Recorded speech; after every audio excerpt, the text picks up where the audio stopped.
বন্ধুরা, একদিন বাঘ এবং গাধা জঙ্গলের একপাশে দাঁড়িয়েছিল।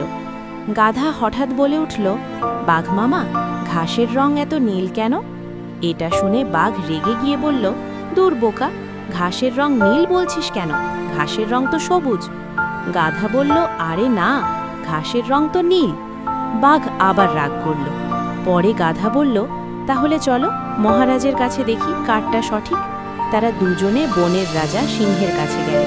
প্রথমে বাঘ বলল, মহারাজ দেখুন, ঘাসের রং সবুজ, কিন্তু এই গাধা বলছে ঘাসের রং নীল। গাধা বলে উঠল, আপনিই বলুন তো মহারাজ, কারটা সঠিক?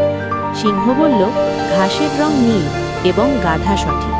এটা বলে গাধাকে সেখান থেকে যেতে বলল এবং ভাল্লুককে আর চিতাকে বলল বাঘকে শাস্তি দিতে।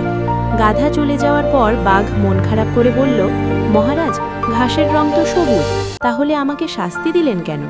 সিংহ বলল, ঘাসের রং সবুজ এটা সবাই জানি, কিন্তু তোমাকে শাস্তি দিয়েছি এই জন্য কারণ তুমি গাধার সাথে তর্ক করেছ।